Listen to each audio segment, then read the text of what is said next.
Friday's sermon, 24th January 2025. His Holiness, may Allah be his helper, said that first he would mention the expedition of Gurz bin Jabir radiallahu anhu, which took place in Shawwal, 6th year after Hijrah. His Holiness, may Allah be his helper, quoted Hazrat Mirza Bashir Ahmad radiallahu anhu, who writes, "These were very threatening days for the Muslims because the whole land was ablaze with the fire of animosity inflamed by the Quraysh and the Jews. According to their new policy, they decided that instead of systematically attacking Medina, it should be harmed by secret methods. Since deceit and treachery were inherent in the uncivilized tribes of Arabia, they were adamant in hurting the Muslims by any means possible. As such, the incident we're about to mention is but a link in this very nefarious chain of events which came to an end in a terrible manner. The details are that in Shawwal, 6th year after Hijrah, 8 Bedouin men from the tribes of Ukl and Urayna came to Medina and after expressing their love and affection towards Islam, became Muslim. They fell ill from a stomach virus and presented their issue before the Holy Prophet ﷺ, blaming city life. In response to this, there are discrepancies regarding whether the Holy Prophet ﷺ advised them to stay with the cattle and to drink milk of camels belonging to the Muslims, or whether the Bedouin people requested it themselves, to which the Holy Prophet ﷺ gave permission. Barbaric attack on the shepherds and their flocks and the balanced Islamic teaching on retaliation.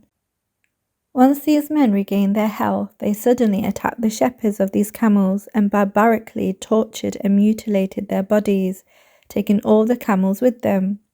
However, the manner in which they killed the Muslim shepherd and putting their own selves in danger by prolonging this act of butchery and torturing the Muslims evidently shows that this action was not the outcome of coincidental greed. These events were reported to the Holy Prophet ﷺ by a shepherd who had happened to escape to safety.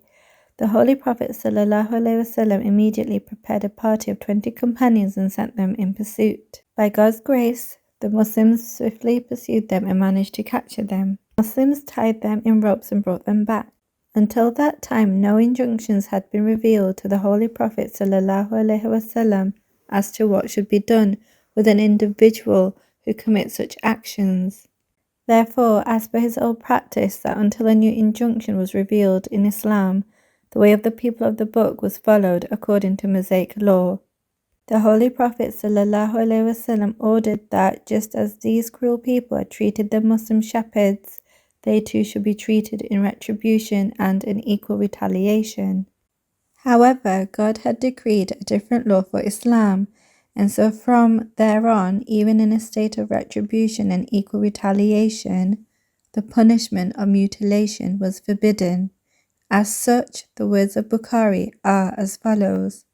After this instance, the Holy Prophet ﷺ emphasized magnanimity and generosity and prohibited mutilating the body of enemies in all circumstances. Various Western research scholars, including Muir, have objected, as per their habit, that the manner in which these murderous villagers were killed was cruel and barbaric. However, if all the facts are analysed in this case, the mantle of Islam remains absolutely untarnished, because in actuality, this was not the decision of Islam but Moses alayhi salam.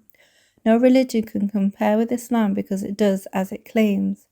It does not have double standards, and its claims and actions are both so elevated that no reasonable and unprejudiced individual can object to it. Islam forsakes these two extremes, the leniency of Christian law and the harshness of the Mosaic law, and presents a moderate teaching which is the basis of true peace in the world, which is: the punishment of an inquiry should be like thereof and should be of equal intensity. However, if the circumstances are such as a probability of reformation exists by forgiveness or lenience, then forgiveness and lenience is a better course of action. Such an individual shall be deserving of a handsome reward from Allah. Moving on. The Battle of Dhi Qarad, also known as Battle of Ghaba. There is a difference of opinion among historians.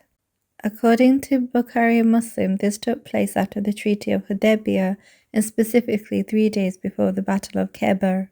Hazrat Mirza Bashir Ahmad radiallahu anhu has regarded this as having been in the Muharram, 7th year after Hijrah, when Uyayna bin Hisan, who was a chieftain of Banu Fazara, had stolen the Holy Prophet ﷺ's camels, were followed to Dhi Qarad, which is a well. His Holiness, may Allah be his helper, said that Uyayna led the attack on the grazing ground and killed one of the shepherds while imprisoning his wife. Uyayna would go on to accept Islam around the time of the conquest of Mecca. However, later during the time of Hazrat Abu Bakr radiallahu anhu, he became an apostate and accepted one of the false claimants to prophethood. He was eventually brought to Hazrat Abu Bakr radiallahu anhu as a prisoner and was forgiven. He would then once again accept Islam. His Holiness, may Allah be his helper, said that Hazrat Abu Dar radiallahu anhu had requested the Holy Prophet ﷺ to go to the grazing ground. The Holy Prophet ﷺ said that he was afraid for him. However, Hazrat Abu Dar radiallahu anhu insisted to go. The Holy Prophet ﷺ said he was afraid that his son would be killed, and it came to pass exactly as the Holy Prophet ﷺ said.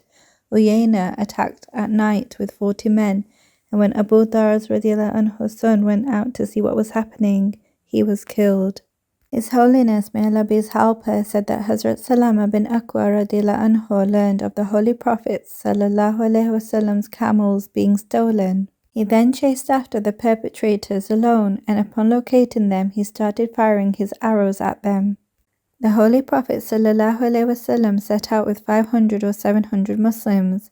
In the meantime, Hazrat Salama radiallahu anhu had encountered Uyayna, who fled out of fear. Hazrat Abu Qatada radiallahu anhu had a battle with the son of Uyayna, Masada Fazari, and killed him. He then also faced the comrades of Masada, who had also approached, ultimately freeing the camels of the Holy Prophet ﷺ, which they had in their possession.